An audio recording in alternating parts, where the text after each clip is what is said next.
Hey guys, it's me, Seren, back with another video. So today is the other Wednesday, which makes it Hidden Figures Day. It is still June, which means it is still Black Music Month. So I wanted to do another Black musician for today's Hidden Figure. Today's Hidden Figure is going to be Lovie Austin, Cora Lovie Austin, who was born September 19th, 1887 and died July 8th, 1972. She was an American Chicago band leader, session musician, composer, singer, and arranger during the 1920s classic blues era. She and Lil Hardin Armstrong are often ranked as two of the best female jazz blues piano players of the period.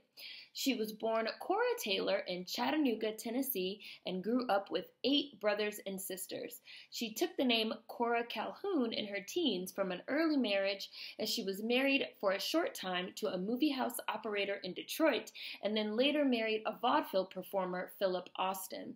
She studied music theory at Roger Williams University at Knoxville College in Knoxville, Tennessee, which was uncommon for African American women and jazz musicians alike during that time. In 1923, Lovie Austin decided to make Chicago her home, and she lived and worked there for the rest of her life. She was often seen racing around town in her Bearcat with leopard skin upholstery dressed to the teeth.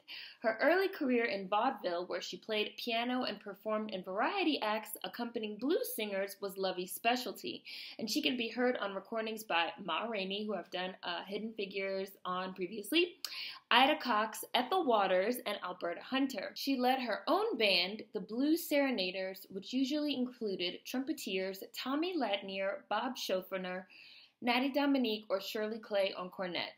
The Blues Serenaders developed their own unique sound within the jazz genre. They strayed away from the typical jazz band paradigm, and Austin worked with many other top jazz musicians of the 1920s, including Louis Armstrong, with whom she worked on the song Heebie-Jeebies.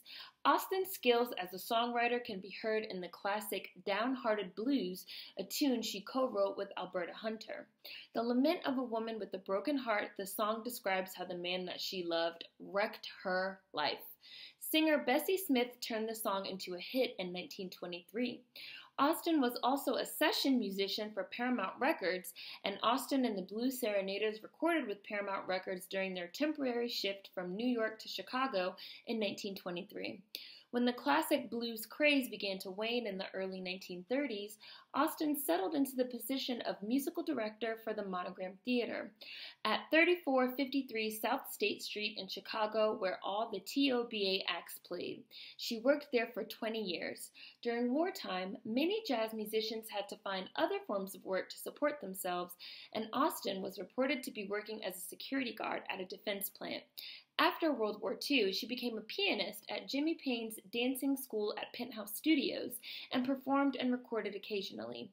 In 1961, after nearly 40 years of participating in her first recordings, Lovie recorded Alberta Hunter with Lovie Austin's Blues Serenaders as part of Riverside Records' Living Legend series, produced by radio disc jockey and jazz critic Chris Albertson.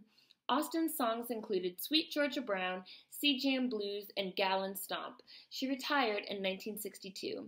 Austin died on July 8, 1972 in Chicago. Mary Lou Williams, a pianist born in Atlanta, Georgia, claims that Lovie Austin is her greatest influence. Williams also refers to Austin as a fabulous woman and a fabulous musician too. I don't believe there's a woman around now who could compete with her. She was a greater talent than many of the men of this period. With her performances and compositions, Lovie enriched the lives of Black female artists during the Harlem Renaissance. Lovie Austin. Hidden Figure. Hopefully you guys enjoyed this one. Hopefully you're having a great week. See you guys next time. Peace.